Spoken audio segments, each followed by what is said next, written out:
이제 하나님 말씀 같이 나누려고 하는데요.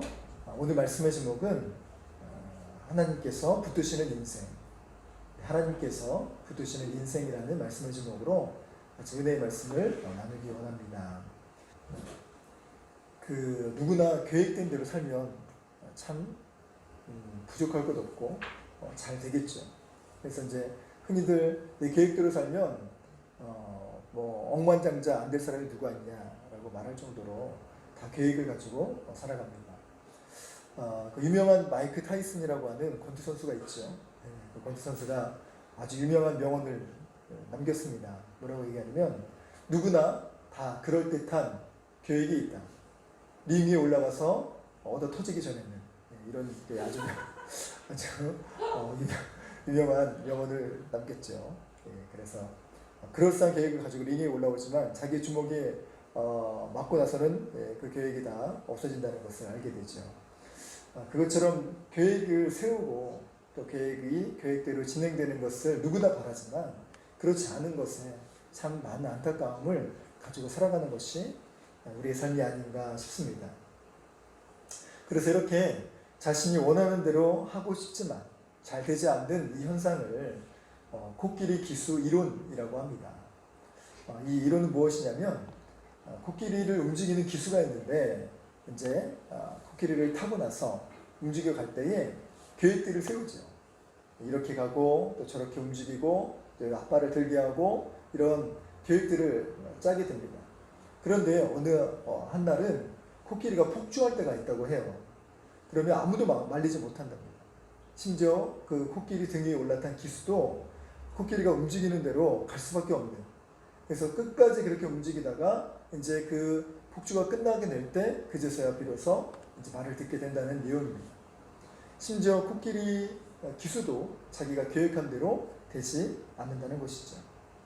변수가 있는 것이고 또 저마다 복병을 만나게 되면 이렇게 힘든 상황들을 겪게 된다는 것입니다.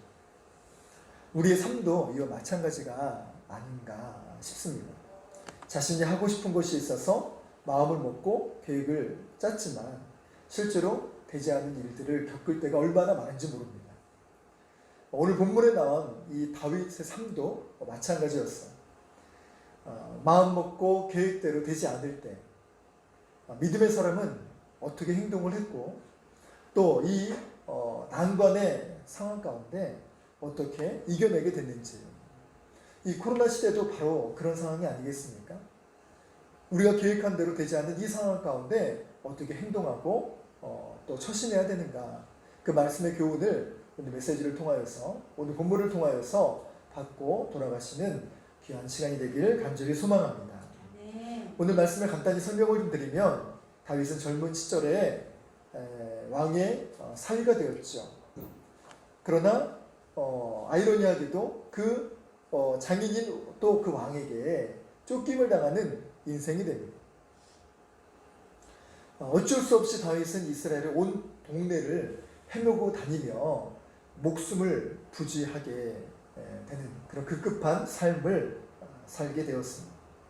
그러던 어느 날 한 마을로 가게 되는데 그것이 그일라라는 마을입니다. 이 마을에는 사연이 있었는데 어떤 사연이 있었는가 하니 블레셋에 의하여서 끊임없이 괴롭힘을 당하던 어려움이 있었습니다. 그때마다 다윗이 도움을 주었던 것 같습니다. 그들을 보호해 줄 뿐만 아니라 그들을 위해서 대항해서 싸우기도 하고요. 이 모든 일들 가운데 다윗이 책임을 지고 도움을 주었죠. 그런데 문제가 있습니다. 다윗이 눈에 띄면 안 돼요. 그러면 자기의 소재가 노출되게 됩니다. 그래서 좌표를 찍고 이제 사울의 군대가 쳐들어오게 되는 것이죠. 그래서 사실은 이 그일라에서는 또 어느 마을이든 마찬가지지만 숨 죽이듯 또 쥐죽은 듯이 있어야 됩니다. 그래야 노출이 되지 않고 자신이 정말 은둔하며 정말 이렇게 자기 몸을 피신할 수 있게 되기 때문에 그렇습니다.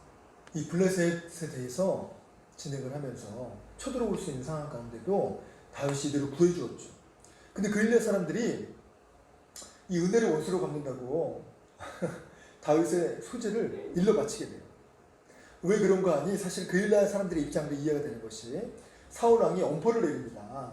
다윗을 숨겨주는 사람들은 내가 가만히 두지 않겠다. 소재를 숨겨주는 이것을 하지 않기 위해서 자신들이 살기 위해 또 자기의 가족을 살리기 위해서 사울 왕에게 다윗의 소재를 전달하게 되죠. 이 일로 인해서 다윗은 사울이 쳐들어온다는 이 소식을 다시 전해 듣게 됩니다. 다윗의 입장은 어땠을까요? 자신이 정말 생명을 무릅쓰고 그일라 사람들을 도왔는데 그일라 사람들은 반대로 자신을 죽이려고 하는 이 덫을 놓게 된다는 사실을 듣고 화가 많이 났을 겁니다. 허무하기도 했었고 또 배신감도 느끼기도 했었을 것이죠. 그러면 도와야 되는가 말아야 되는가 이게 참 되게 애매한 상황이 생기게 되죠. 물론 그 사람의 정말 성향과 또 형편에 맞춰서 해야 되는 부분들은 있겠지만 정말 때로는 우리 호의가 이렇게 잘못돼서 돌아오게 됐을 그때에 어떻게 해야 되는지 오늘 본문에 나오는 이 다윗의 삶의 모습을 통하여서 우리가 어떻게 살고 또 어떻게 행동해야 되는지 그 모습을 마음속에 좀 담아가는 삶이 되기를 원합니다. 그러면 어떻게 하나님께서 붙드는 인생이 되는가? 그 첫 번째는 영의 방법으로 살아가는 것이에요. 당장의 국가적으로 감정대로 진행을 하면 당장은 시원할 수 있어요. 그러나 두고두고 후회하는 일을 만들게 됩니다. 오늘 본문의 주인공인 다윗이 블레셋의 괴롭힘을 겪고 있는 그일라 사람들을 도와주게 되었지만 결국은 이 화가 미치지 않았습니까? 만약 이때 화가 난 다윗이 자신의 감정대로 분출해서 쏟아버리면 어떻게 되었을까? 아마 당장은 시원할 수 있었고 또 그야말로 이런 일들의 본보기가 될 수 있었겠죠. 그러나 추후에는 다윗이 왕이 됐을 때 이것이 두고두고 다윗의 발목을 잡을 수 있었을 것이죠. 그래서 우리가 잘 아는 것처럼 처음부터 다윗이 통일왕국의 왕이 되지 않습니다. 첫 번째로 그야말로 유다와 므낫세 지파의 왕이 되죠. 그래서 헤브론에서 이 두 지파의 왕으로 그냥 추대되는 상황이 돼요. 나중에 사울 왕이 죽고 또 사울의 후손들이 다 정말 그야말로 진멸을 당했을 때에 이스라엘 지파들이 10지파의 장로들이 와가지고 초청을 하죠. 그래서 청빙이 돼서 결국은 이제 12지파의 통일왕국의 왕에 오르게 되죠. 만약에 이 그일라 사람들을 죽이게 되었다면 아마 다윗은 이 두 지파의 그냥 왕으로서 끝나게 될지도 모를 일입니다. 아니 완력으로 해서 10지파를 다시 흡수할 수도 있지만 두고두고 자신의 치세 기간 동안에 이것이 정말 그야말로 빌미가 되고 또 불화의 원인이 되었을 것입니다. 온전히 화합하지 않았을 것입니다. 지금 미국의 모습처럼 말입니다. 우리나라도 대선 때 그런 일들이 반복되었습니다. 마찬가지로 다윗의 삶이 이 그일라 사람들을 품지 못한다면 정말 그야말로 분열되고 또 그 마음속에 응어리가 계속 남았을 것입니다. 이 삶 가운데 우리의 화를 풀기 위해서, 감정을 풀기 위해서 또 화를 내거나 감정적으로 해결하거나 또 짜증을 내거나 폭발하거나 이런 상황이 생기게 되면 결국은 이게 시간이 돌고 돌아서 우리에게 돌아오게 되는 상황이 생기게 됩니다. 그러면 어떻게 됩니까? 결국은 뭐 비투나 미투나 또 결국은 이 문제가 되어서 다시 돌아오고 발각되게 되는데 그럼 무조건 참는 것만이 방법입니까? 라고 물을 수 있어요. 너무 참아서 화병이 생기고 또 그로 인해서 질병을 얻어서 불행한 일을 만나는 가정도 얼마든지 보게 되었습니다. 그럼 이 상황엔 화도 참지 마요. 화도 내지 마요. 그럼 어떻게 해야 됩니까? 라는 이 질문의 답에 그 요즘 뭐 신경정신과 의사들이나 또 많은 상담학자들 또 그에 관련된 이 내용들이 얼마나 쏟아져 나오는지 모릅니다. 그들의 답은 무엇이냐? 적절하게 풀어라입니다. 그럼 어떻게 적절하게 풀어가냐? 그들이 조언해주는 내용들이 하나같이 옳고 하나같이 맞아요.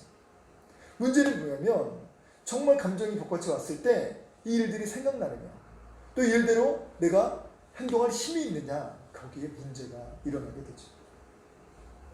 그렇다면 정신과 의사들도 상담학자들도 잘 해야 되잖아요. 그러나 그렇지 않다는 것이 문제예요. 심지어 행복 전도사라고 하는 그 교수도 결국은 행복하지 못해서 자살로 생을 마감하지 않았습니까?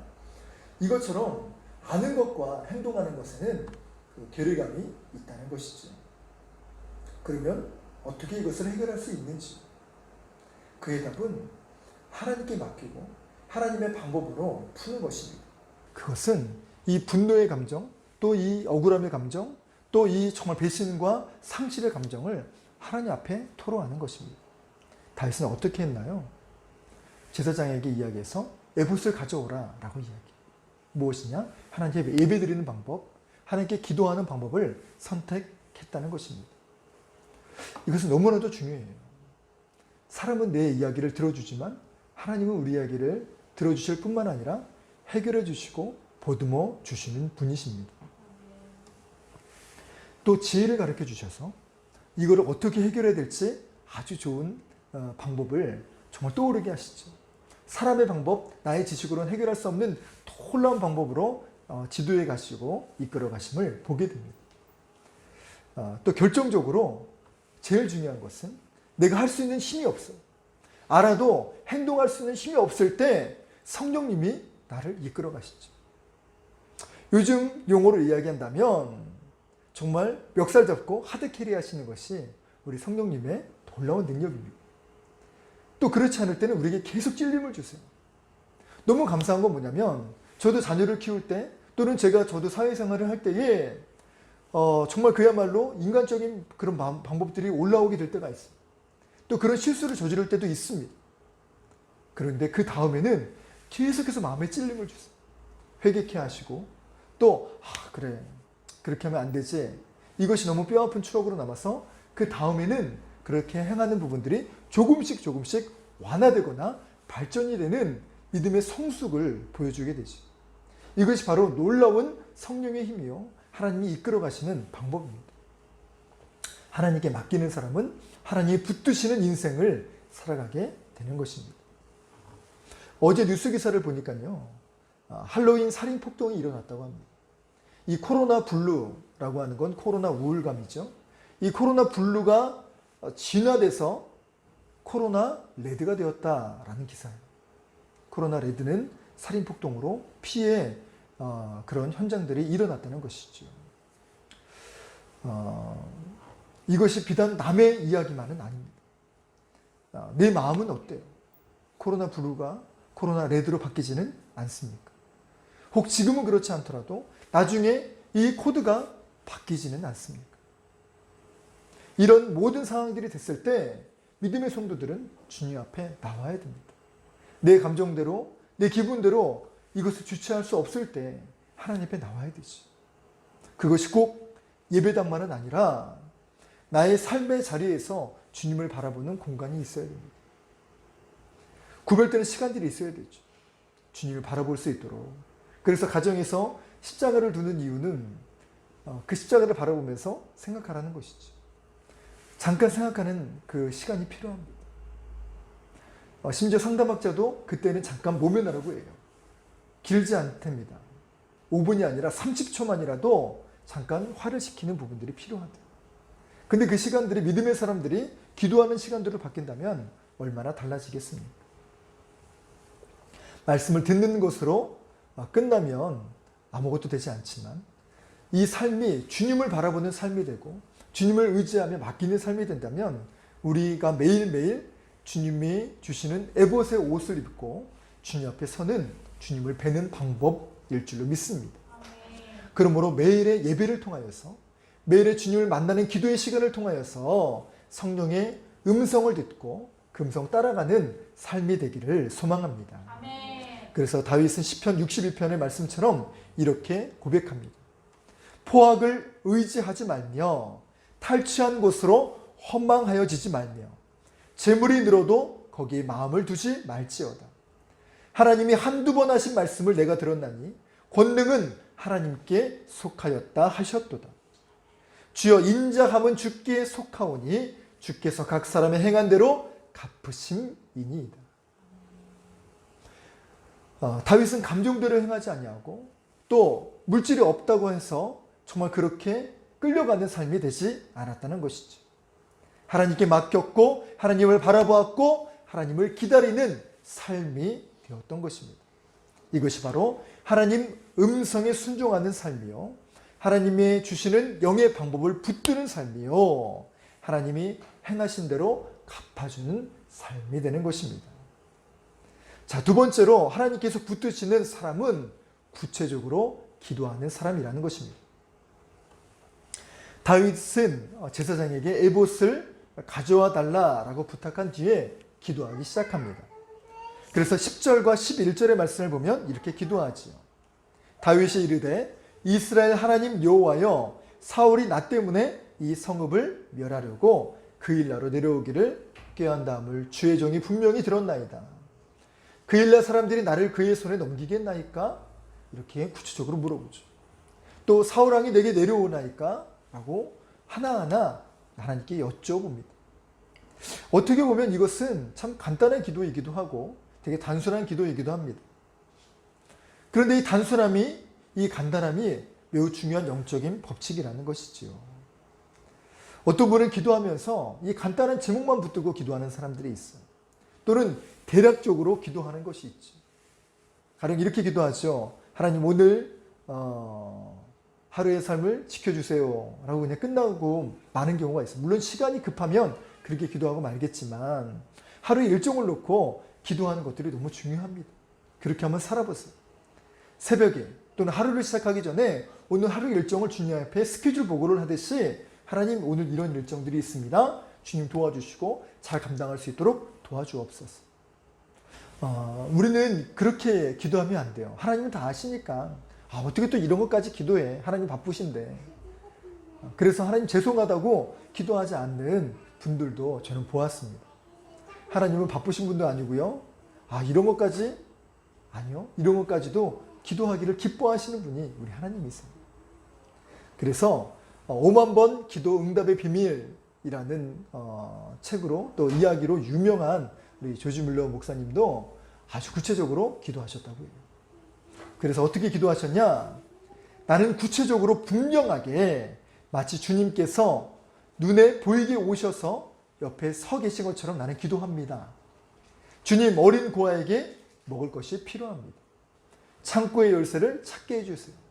그러면 정말 찾으면서 기도하면서 손을 더듬어 본대요. 정말로 열쇠를 찾게 되는 경우를 보게 돼요. 그래서 진짜 정말 구체적으로 기도해야 됩니다. 삶의 기도만 그렇습니까? 조지 뮬러 목사님은 하나님 오늘 정말 몇 달러가 필요합니다.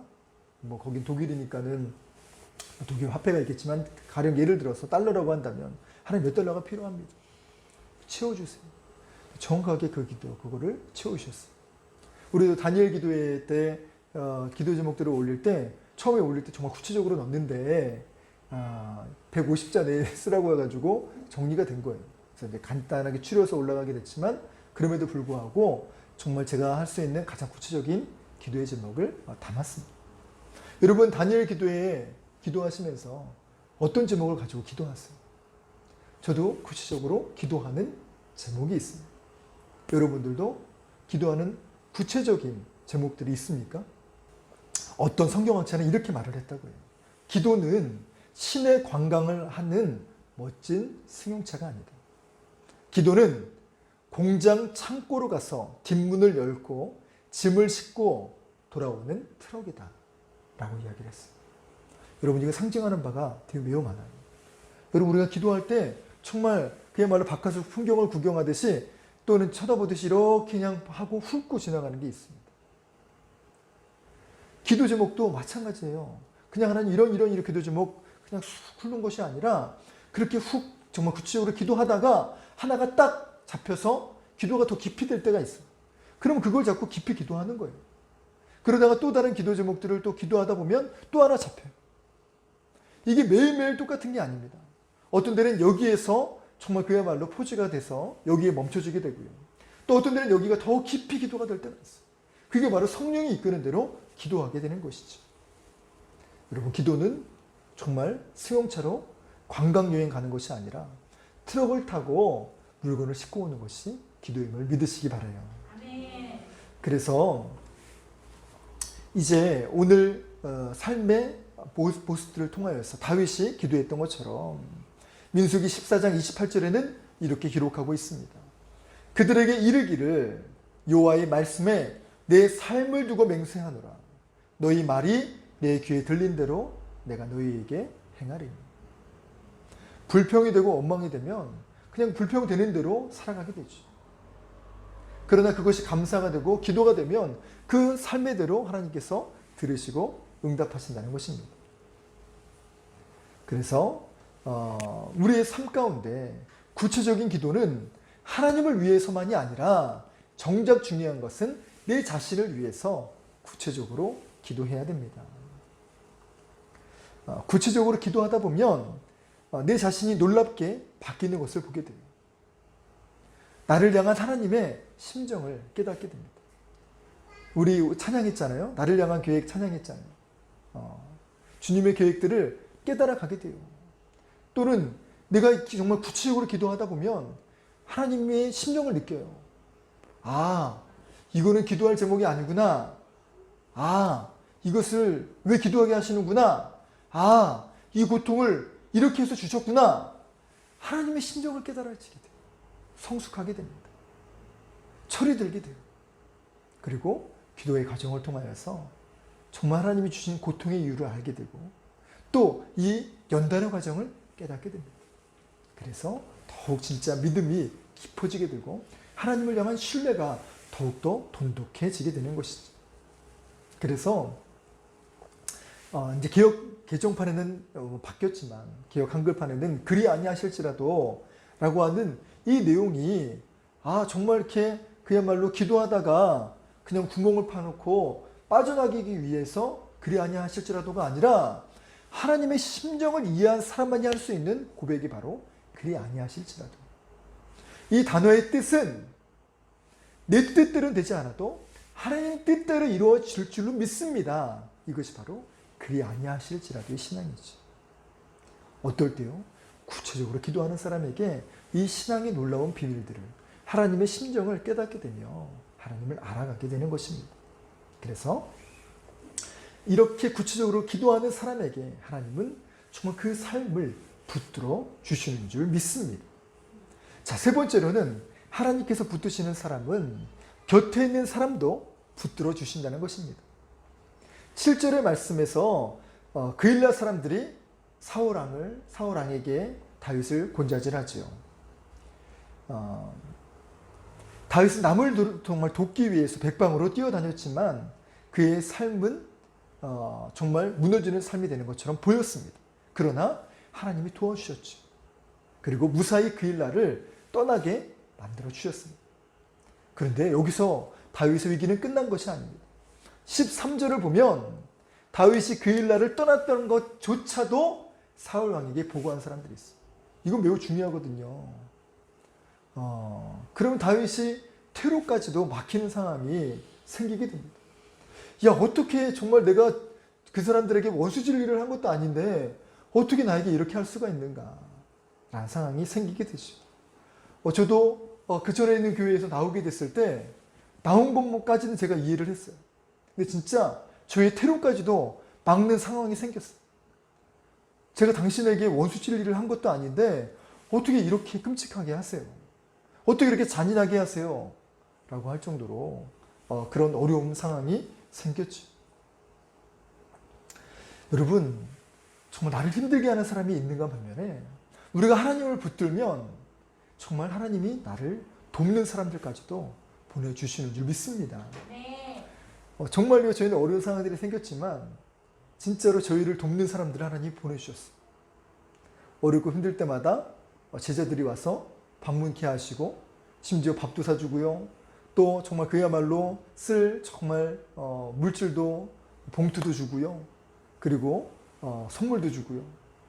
또 같이 정말 그야말로 어려우니까 자녀들까지도 맛있는 밥과 또 옷도 사주는 것들을 그 기간 동안에 너무 많이 했어요. 야, 진짜 그야말로 그리 시냇가에 하나님께서 정말 가뭄을 이겨내게 하실 하나님의 하나님의 사람들을 보내주시는구나, 이거를 경험했던 시간들이었습니다. 여러분, 다윗의 삶 가운데 함께한 사람들이 있었어요. 다윗이 광야에 있을 때 사람들이 붙기 시작했죠. 그런데 성경학자들의 분석을 보면 이 다윗과 함께한 사람들이 그렇게 다윗이 좋아서만 온 사람은 아니라고 해요. 그 중에서는요, 사울왕이 싫어서 온 사람도 있고요, 또 사울왕이 눈밖에 나서 온 사람도 있고요, 또 범죄자들도 있어서 오도 갈도 할 수 없는 사람들이 다윗에게 몰려든 사람들이라고 해요. 이게 뭐냐? 어떻게 보면 결집력이 약한 사람들이라는 거예요.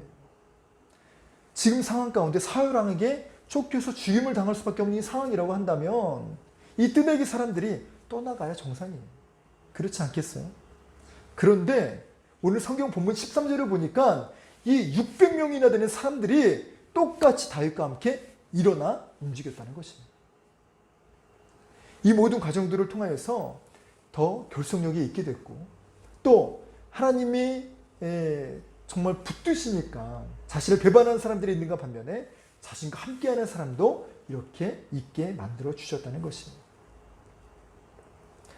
다윗이 어려울수록 하나님을 붙들자 그 어려운 상황 가운데서도 주님의 사람들을 떠나지 않게 하나님이 붙잡아 주셨다는 것입니다. 그러나 이 600명의 사람들이 다윗을 도와준 것처럼 보이지만 그 이후의 삶은 어떻습니까? 다윗으로 인하여서 이 사람들이 복받게 만들어 주셨습니다. 다윗이 통일왕국의 왕이 되었을 때 이들이 저마다의 장소에서 아주 굵직굵직한 일들을 맡는 아주 동역자가 되게 되었던 것이지. 통일왕국을 굳건히 이끄는 믿음의 사람들이 되었던 것입니다. 혹시 우리의 삶에도 어려운 상황이 있습니까? 계획대로 되지 않습니까? 또 나는 주님의 일을 하는 것 뿐인데 주위 사람들에게 오히려 상처받거나 심지어 떠나는 일들이 있습니까? 너무 상념치 마시기 바랍니다. 떠나는 사람들이 있는가 반면에 하나님이 보내주시는 사람이 있고, 또 하나님이 붙드시는 사람들이 있고, 또 그 사람들이 나를 도와주는 것으로 끝나는 것이 아니라 다윗으로 인하여서 그 붙든 사람들이 더 복을 받게 되듯이 정말 나로 인하여서 그 사람들이 더 복받게 되는 놀라운 역사가 일어나게 될 줄로 믿습니다. 아멘. 하나님이 붙드는 사람은 아브라함처럼 복의 시작이 될 뿐만 아니라 다윗처럼 복을 유통하며 복의 강물로 주변을 적시는 복된 삶이 될 줄로 믿습니다. 아멘. 마지막 네 번째로는 하나님을 붙들면 하나님이 붙드시는 인생이 된다는 것입니다. 다윗은 20세가 되기 전에 놀라운 경험을 했죠. 그리고 정말 그야말로 적장 골리앗이라고 하는 그 무시무시한, 정말 이스라엘 전체를 두렵게 떨게 했던 그 사람을 무너뜨린 사람이 되었죠. 그리고 소년 출세, 이 일로 인하여서 정말 왕궁에 그야말로 출세하게 됩니다. 쉽게 말하면 지금으로는 특채로 정말 5급 공무원이 되었다고 생각하면 될 거예요. 5급까지는 안 됐겠지만 어쨌든 공무원이 되었던 것이죠. 그리고 이 그냥 공무원의 입장에서 이제 왕의 사위가 되었어요. 정말 승승장구했던 그의 삶의 모습이었지만 그의 삶이 하루아침에 꼬꾸라지게 되죠. 잘 되는 일이 있었지만 또 잘 안 되는 삶을 보기도 합니다. 어떻게 보면 이 다윗의 삶 가운데는 하나님의 도우심이 없이는 살아갈 수 없는 삶의 연속이었습니다. 그러나 하나님을 붙들 때마다 하나님은 정말 결정적일 때 다윗을 붙잡아 주셨고 살려 주셨습니다. 어떻게 보면 다윗의 삶은 불행의 연속이었고 불평의 연속일 수밖에 없는 이 삶 가운데 어떻게 결정적일 때 하나님이 도와주셨고 또 하나님이 건져주시는 삶을 살 수 있었을까? 우리 14절의 말씀을 보면 이렇게 기록합니다. 사울이 매일을 찾되 하나님이 그를 그의 손에 넘기지 아니하시니라. 할렐루야. 하나님이 그때마다 그의 손에 넘기지 않게 보호하여 주셨다는 것입니다.